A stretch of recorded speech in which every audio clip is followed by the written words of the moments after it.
আসসালামু আলাইকুম রহমতুল্লাহ। আজকে আমাদের লেকচারের টপিক হচ্ছে অনিয়ন্ত্রিত মাইটোসিস।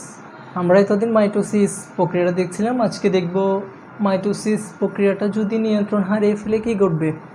ওকে, আমাদের পূর্ববর্তী লেকচারগুলির মধ্যে কোষচক্রের লেকচারে আমরা দেখছিলাম যে আমাদের যে বিভাজন প্রক্রিয়া, কোষ বিভাজন প্রক্রিয়া নিয়ন্ত্রণ করা হচ্ছে কি দুইটা উদ্দীপনা, একটা হচ্ছে বাহ্যিক উদ্দীপনা এবং অভ্যন্তরীণ উদ্দীপনা। বাহ্যিক উদ্দীপনা কারা নিয়ে দেয়? গ্রোথ ফ্যাক্টর এবং হচ্ছে হরমোন। আর অভ্যন্তরীণ উদ্দীপনা দেয় সাইক্লিন সিডিকে যৌগ। আমরা দেখছিলাম। ওকে, সো আমরা যদি একটা চিত্রের মাধ্যমে দেখি, সেটা দেখো। সাপোজ এটা একটা কোষ। ওকে, এটা যদি একটা কোষ হয় তাহলে এটা একটা কোষ। এই কোষের মধ্যে একটা কোষ কী করে? প্রথমে G1 গ্যাপে যায়, G1 গ্যাপ থেকে S দশায় যায়, S দশা থেকে G2 গ্যাপে যায়। ওকে, তো G1 গ্যাপ, S দশা এবং হচ্ছে G2 গ্যাপ থেকে মাইটোসিস পর্যায়ে যায়। ওকে, তো ধরো এখানে এটা হচ্ছে S দশার।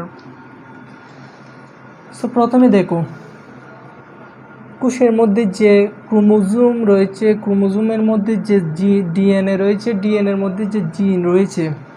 ওকে, যে জিন রয়েছে, সে জিনের ধরো সে জিন থেকে একটা জিন, সাপোজ এটা একটা জিন, সো এই জিন একটা ফ্যাক্টর ক্ষরণ করে যার নাম হচ্ছে গ্রোথ ফ্যাক্টর।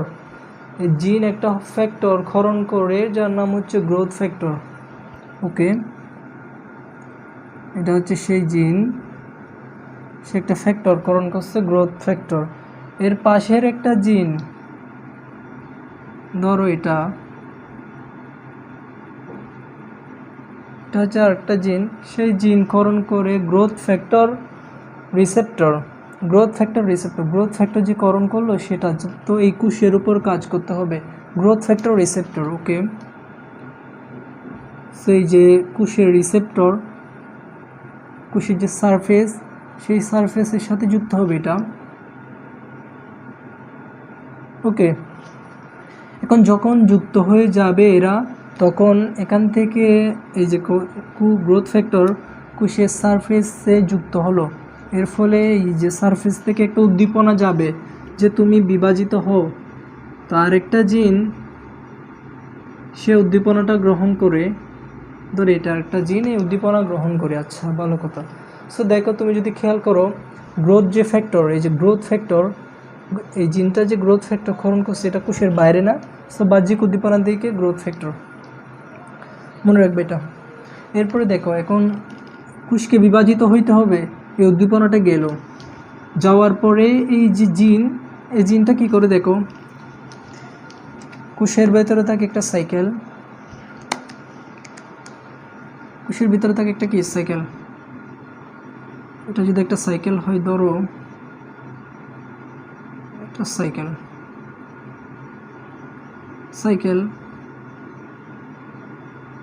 তো সাইকেল কি নিজে নিজে চলতে পারে? একটা সাইকেল তুমি দাঁড় করা দিলে কি নিজে নিজে চলবে? তোমাকে চালাতে হবে বা কাউকে চালাতে হবে সাইকেলটা। সো এটা যদি সাইকেল থেকে আসবে, এটা সাইক্লিন, সেটা হচ্ছে কি সাইক্লিন প্রোটিন সক্রিয় হবে কিসের দ্বারা? সাইকেল চলবে একজন মানুষের দ্বারা। সেখানে একটা এনজাইম আসবে, কাইনেস এনজাইম। ধরো এটা হচ্ছে কাইনেস এনজাইম, সে সাইকেল চালাবে। ওকে, সো এই যে সাইক্লিন প্লাস কাইনেস, এই যে এরা যুক্ত হয়ে চলবে, মানে সাইকেল চলবে, মানে কি এই যে এটা একটা উদ্দীপনা বহন করে, এই উদ্দীপনাটা যায়া ধরো সাইকেলের সামনে যে এরকম একটা রিসেপ্টর আছে, যদিও সাইকেলটা আমি এদিকে দিয়েছি, এদিকে যাওয়ার কথা ছিল। এই যে রিসেপ্টরটা নিয়ে সাইকেল এই জায়গায় লাগাই দিবে। এই জায়গায় যখন লাগাই দিবে তখন এটা সক্রিয় হয়ে যাবে। এটা মানে কি S দশা, তখন একটা কোষ S দশায় যাবে। এস দশায় যাবে। তাহলে এই যে প্রক্রিয়া দেখো, জিন, এই জিনটা গ্রোথ ফ্যাক্টর ক্ষরণ করতেছে, তারপর এর পাশে জিন গ্রোথ ফ্যাক্টর যে সারফেসে যুক্ত হবে সেই সারফেস হরমোন ক্ষরণ করতেছে, সেই যে এরা গ্রোথ ফ্যাক্টর সারফেসে যুক্ত হলো সে উদ্দীপনাটা যায় এই যে এই জিনটা এখন কি করে, সাইক্লিন এটাকে সক্রিয় করে, সাইক্লিনকে সক্রিয় করলে সাইক্লিন এবং কাইনেজ এটা চলতে শুরু করে, এই যে রিসেপ্টর এটা নিয়ে চলবে, এই যে রিসেপ্টরটা নিয়ে চললে এই জায়গায় যাইয়া রিসেপ্টর লাগাই দিবে, তাহলে কোষ এস দশা যাবে। এভাবে হচ্ছে একটা কোষ চক্র নিয়ন্ত্রিত হয় কার দ্বারা, সাইক্লিন এবং কাইনেজের দ্বারা, সাইক্লিন কাইনেজ। ওকে, তাহলে কোষ চক্র নিয়ন্ত্রণ করে কে, সাইক্লিন, প্রোটিন এবং কাইনেজ। ওকে, সো দেখো তুমি যদি এটা একটা রাজ্য কল্পনা করো, এটা একটা রাজ্য, তো রাজ্যের একটা রাজা থাকে না, একটা রাজা থাকে, সেই রাজ্যের একজন রাজা থাকবে, কারণ রাজা যদি না থাকে রাজ্যে প্রজারা যা ইচ্ছা তাই করবে। সেই যে রাজ্য, কোষ বিভাজন বা কোষ চক্রের যে রাজ্য, এই রাজ্যের রাজা হচ্ছে ফসফেট 53, ফসফেট 53 হচ্ছে রাজা, ফসফেট 53। এই ফসফেট 53কে বলা হয় গার্ডিয়ান অফ জিনোম। কি বলা হয়, আমি কোথায় লিখব, এটা ধর এখানে লিখি, গার্ডিয়ান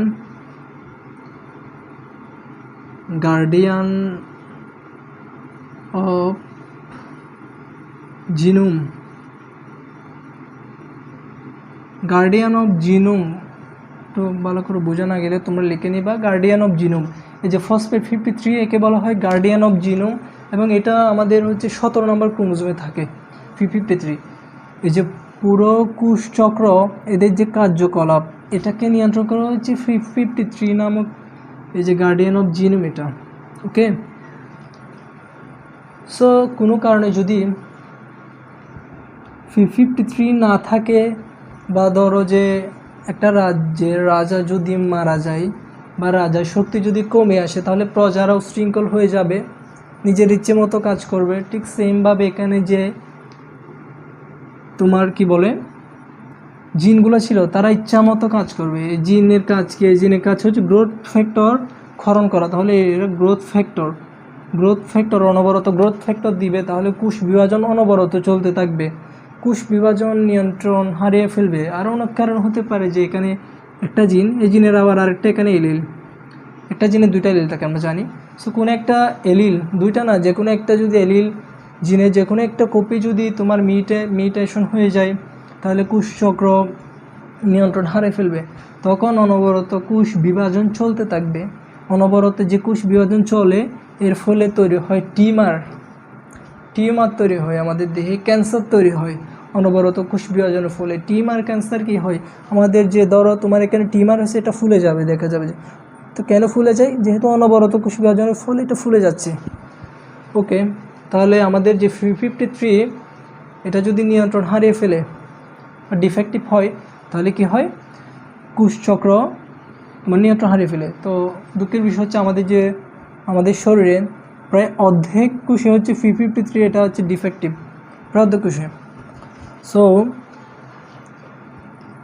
তাহলে আমাদের কোষ চক্র নিয়ন্ত্রণ করে কে, 53। যদি হরমোন বলে সাইক্লিন হরমোন এবং কাইনেজ হরমোন, তাহলে এটা মাথায় রাখবা। তো ব্যাপার হচ্ছে যে এটাই। তাহলে এখন কয়েকটা টার্মের সাথে আমরা পরিচিত হব। দেখো, তাহলে কোষ বিভাজন বা এই যে যদি 53 তার নিয়ন্ত্রণ হারিয়ে ফেলে কি হয়, অনিয়ন্ত্রিত মাইটোসিস হবে, অনিয়ন্ত্রিত বিভাজন হবে, এর ফলে তৈরি হয় টিউমার যে তৈরি হয়, টিউমার বা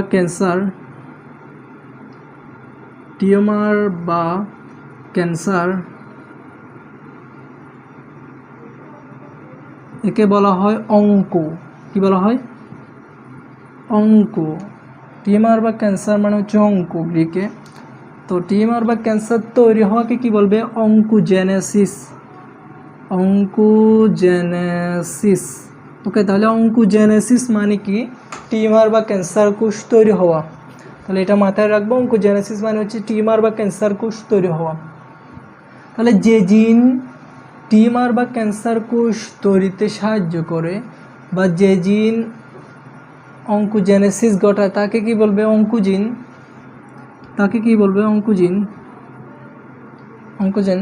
ওকে, এরপরে খেয়াল করো, তোমার যে টিউমার তৈরি হয়েছে, যে টিউমার তৈরি হয়েছে বা ক্যান্সার তৈরি হচ্ছে, কী কারণে তৈরি হচ্ছে? কোষচক্র নিয়ন্ত্রণ হারিয়ে তো তৈরি হচ্ছে। যে কোষচক্র নিয়ন্ত্রণ হারিয়ে ফেলতেছে কেন? মিউটাজেনের কারণে। কোষচক্র নিয়ন্ত্রণ হারায় কেন? কোনো একটা জিন যদি মিউটেশন হয়, তাকে বলা হয় কোন জিনের কারণে যদি মিউটেশন হয়, ক্রোমোজোমের মিউটেশন হয়, কিসের কারণে? কোনো একটা জিনের কারণে যদি ক্রোমোজোমের মিউটেশন হয়, তখন সে জিনকে আমরা বলবো মিউটাজেন। তাহলে সে জিনকে আমরা কি বলবো? মিউটাজেন। তো মিউটাজেনের ফলে তাহলে কি হয়? টিউমার বা ক্যান্সার সৃষ্টিতে সহায়তা করে তোমার মিউটাজেন। ওকে, এই মিউটাজেনের ফলে টিউমার বা ক্যান্সার তৈরি হচ্ছে। এই যে টিউমার বা ক্যান্সার কোষটা তোমার এক জায়গাতে থাকবে না, পুরো দেহে, পুরো বডিতে এটা হচ্ছে ছড়ায় যায়, পুরো বডিতে ছড়ায় যায়। যে পুরো বডিতে ছড়ায় যাচ্ছে, এই প্রক্রিয়াটাকে বলা হয় মেটাস্টেসিস।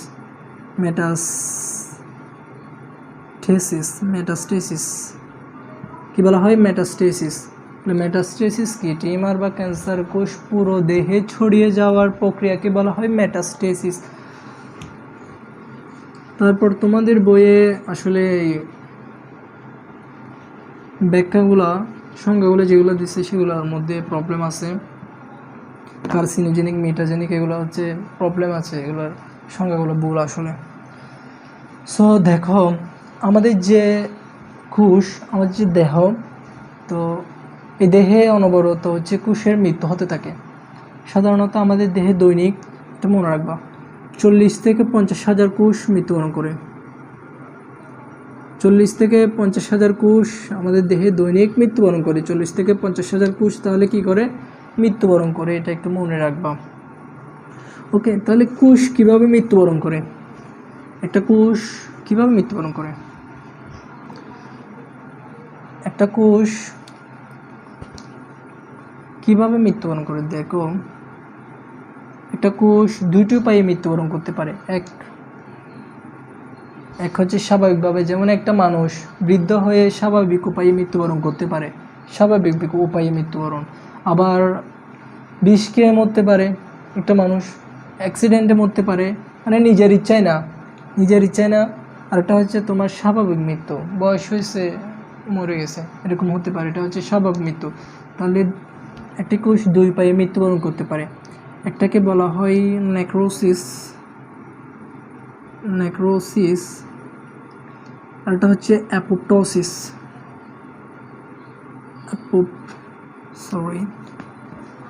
তাহলে একটা হচ্ছে নেক্রোসিস, আরেকটা হচ্ছে কি? অ্যাপোপ্টোসিস।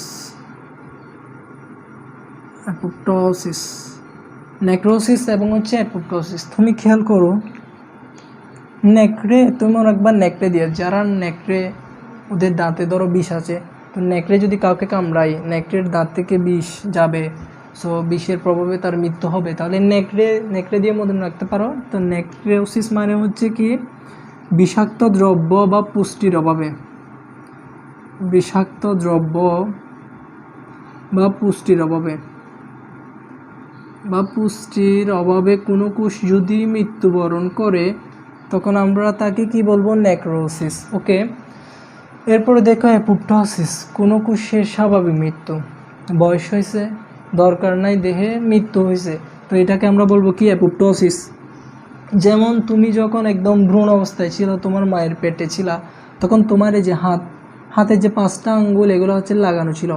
লাগানো বলতে এরকম লাগানো না, এদের মধ্যে একটা পর্দা ছিল, এই পর্দাটা কি এখন আছে? নাই। সো এই পর্দাটা একসময় ছিল, এখন নাই। স্বাভাবিকভাবে পর্দার যে কোষ ছিল, এরা মৃত্যুবরণ করছে। তো এটা হচ্ছে কি? অ্যাপোপ্টোসিস। তারপর আমাদের যে কোষগুলোতে হচ্ছে আমাদের দেহের যে কোষগুলোর স্থানে অনবরত বিষাক্ত পদার্থ বাহিত হয়, যেমন আমাদের রক্ত ও এন্ডোথেলিয়াম কোষগুলো, অনবরত হচ্ছে তোমার এখানে বিষাক্ত পদার্থ যায়। সো এই কোষগুলো হচ্ছে স্বাভাবিকভাবে মৃত্যুবরণ করে। ঠিক আছে? সো আমরা আজকে দেখলাম কি? একটি কোষ দুইভাবে মৃত্যুবরণ করতে পারে এবং অনিয়ন্ত্রিত মাইটোসিস অর্থাৎ মাইটোসিস যদি নিয়ন্ত্রণ হারায় কী ঘটবে, টিউমার, ক্যান্সার এগুলো তৈরি হবে। তো ক্যান্সার কোষ যখন তৈরি হয়ে যায়, এদের জানো যে কি ক্যান্সার কোষের ক্ষেত্রে কী হয়, এরা যখন তৈরি হয়ে যায় এদের আর কিছুই লাগে না। তুমি যখন আমরা দেখতেছি কি একটা কোষ বিভাজনের জন্য গ্রোথ ফ্যাক্টর ক্ষরণ হতে হচ্ছে, কোনো জিন গ্রোথ ফ্যাক্টর ক্ষরণ করতেছে, তারপর হচ্ছে সাইক্লিন তোমার সক্রিয় হচ্ছে, কিন্তু যখন ক্যান্সার বা টিউমার কোষ তৈরি হয়ে যাবে তাদের কিছুরই দরকার নেই, তারা নিজে নিজে বিভাজিত হওয়া শুরু করে, সাইক্লিনের দরকার নেই, গ্রোথ ফ্যাক্টরের দরকার নেই। জিনিসটা এরকম যে ধরো একটা রাজ্যে কোনো বাইরে থেকে শত্রু ঢুকবে, সো সে ঢোকার আগে রাজ্যের কিছু মানুষের সাথে কিন্তু লিঙ্ক রাখে, মানে যোগাযোগ রক্ষা করে, বন্ধুত্বপূর্ণ যোগাযোগ। রাজ্যে কোনোভাবে ঢুকে যেতে পারলে মানুষগুলো বাদ, সে তখন নিজের কাজ নিজে করতে পারে, তার মানুষগুলোকে আর দরকার নাই, যেহেতু সে রাজ্যে ঢুকে গেছে। ঠিক সেমভাবে ক্যান্সার কোষ যদি কোনোভাবে তৈরি হয়ে যায় তার আর কিছুই দরকার নেই, সে নিজে নিজে বিভাজিত হতে থাকে এবং আমাদের দেহে, পুরো দেহে ছড়িয়ে পড়ে। ওকে, তাহলে আমরা দেখলাম হচ্ছে মাইটোসিসের কুফল বা অনিয়ন্ত্রিত মাইটোসিস। এর পরবর্তী লেকচারে আমরা মিওসিস নিয়ে আলোচনা করব ইনশাল্লাহ। তাহলে আজকের লেকচার এই পর্যন্তই। আসসালামু আলাইকুম।